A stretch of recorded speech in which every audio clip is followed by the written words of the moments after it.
Hi guys, on April 2019, I started to inform the public about the existence of slavery to common addictions everywhere in the country and around the world. It was after I met with State Representative Sarah Anthony and Senator Curtis Artel, where I brought to their attention the ongoing slavery in the state of Michigan, where I live. This relatively new formation of slavery started in the 20th century in the US and now spread to many other countries. I shared with them my concern about the costly future directly due to obesity and addiction to nicotine, which are the leading cause of preventable premature deaths, not just in Michigan, but in the entire nation. For example, I showed them the plan the government offers to smokers don't have measurable long-term success to assist those who need it the most.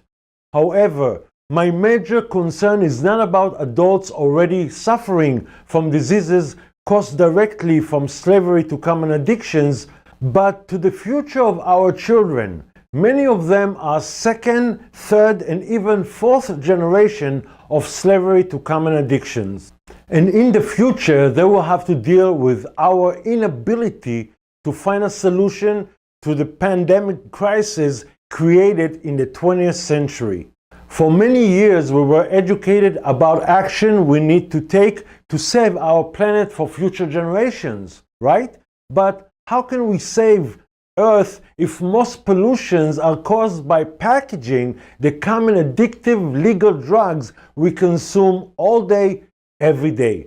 Yes, we can try save Earth by educating the public about pollutants, and we can promote recycling, but isn't the condition of Earth reflecting the condition of the people living on it? How can we save Mother Earth when her own children polluting her with materials made to keep the drug of choice fresh and ready to be consumed?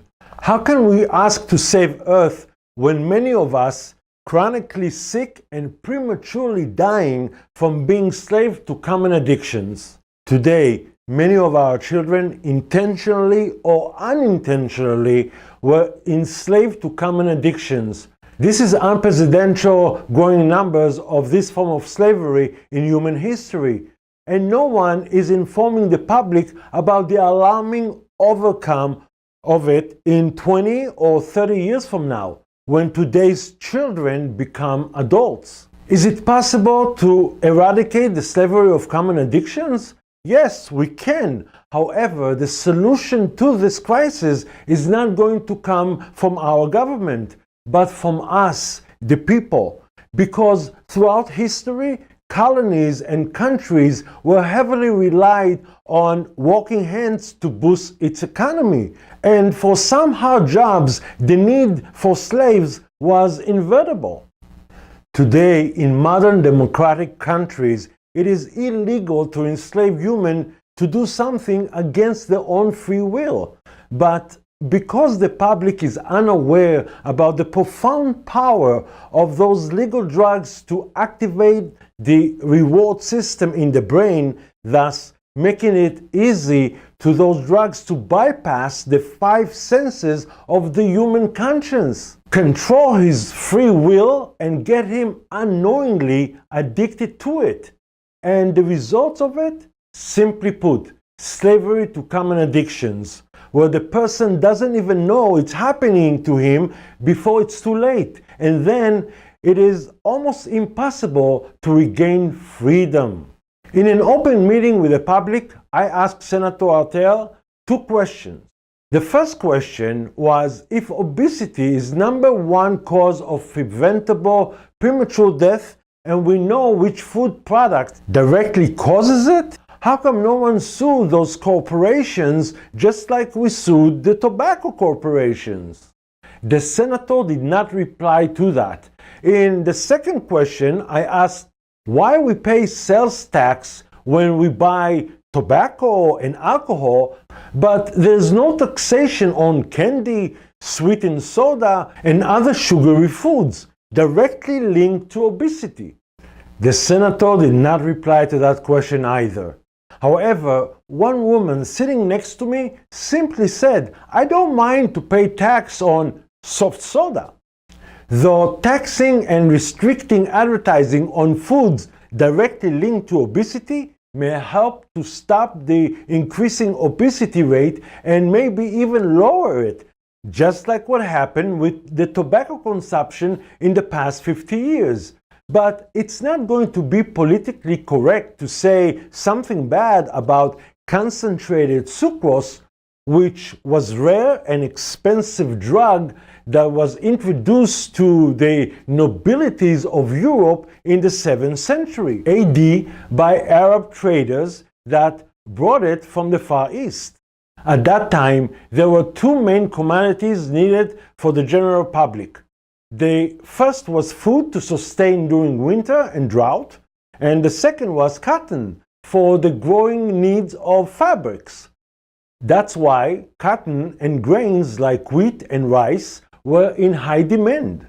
The Arab slave trade started to fill that growing demand, especially in the European market.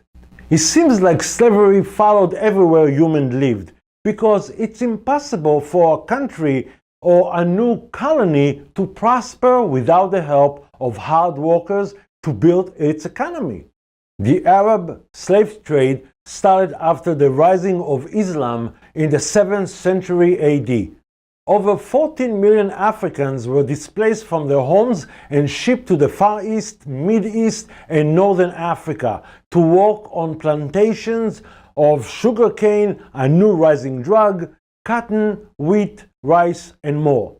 By the end of the 15th century, when Columbus discovered Central America, concentrated sucrose, known as sugar, was still relatively expensive. However, many Europeans who could afford it already knew about it and even tried it. In the next episode, I will show you how the economy of the new colonies in America thrived on drugs production and trafficking it to Europe, and how those drugs in the 20th century enslaved over 70% of the world population to become addicted to them. If you are also concerned about the upcoming results of obesity pandemic that is dominating our society, and if you are concerned about the growing number of children addicted to nicotine vaping, please subscribe to the channel and don't forget to ring the bell if you want to see my updates. Oh yes, and I totally forgot to introduce myself to you. Live from Detroit's news leader, you're watching WDIV, Local 4. America Strikes Back. Now, we've seen that patriotism is alive and well here in Metro Detroit, with flags flying from homes, cars, even pinned on clothing. And Local 4's Paula Tutman introduces us to Ultimate Patriot, who will carry the flag by himself for 26 long miles. What we're facing as Americans right now can bring out the best in us and the worst in us. It can show our strength and our weaknesses. And for one local man who was born with a damaged heart, it is showing truly how much heart he really has, as he literally puts his best foot forward to help bring up the morale of his countrymen. 38-year-old Yair Rubin is in training as a power walker, and that in itself is a feat. He's a former heart patient, has had open heart surgery, had his share of doom and gloom from physicians, and decided not to play along with the hand that was dealt him. That said, he refuses to allow what's happening to America to break his salvaged heart. I think everybody needs extra support in any way. If I'm going to walk the marathon, why not to do it with a flag? And imagine the sight, a flag bobbing in the air, in the wind, for 26 miles. To see a man walking down the street with a flag participating in the marathon, I think it would be a great event for all of us. If you see it, and it makes you smile, or cheer, or fills your heart, Yair will consider this marathon well raced. A lot of red, white, and blue out here in Detroit today. A lot of marathon runners telling me they were inspired by something much deeper this year. Signs of patriotism virtually everywhere along the 26-mile course. And remember this man, Yair Reuven? We first introduced you to him a few days ago while he was gearing up for his power walk with an American flag strapped to his waist and his head. Wow, how can I say how was it? I mean, it was incredible because it was so windy. Now, in the flag, yeah, so now I don't have just to race for myself, also for the flag. You see, because the condition of my heart birth defect worsened, the second time I quit smoking, I exchanged the addiction to nicotine with addiction to health and physical activity. But I didn't understand why 7 years later, after a court hearing on my divorce case, all I wanted to do is to smoke a cigarette, which got me back to the addiction. Look at me. In 2012, I was addicted to nicotine.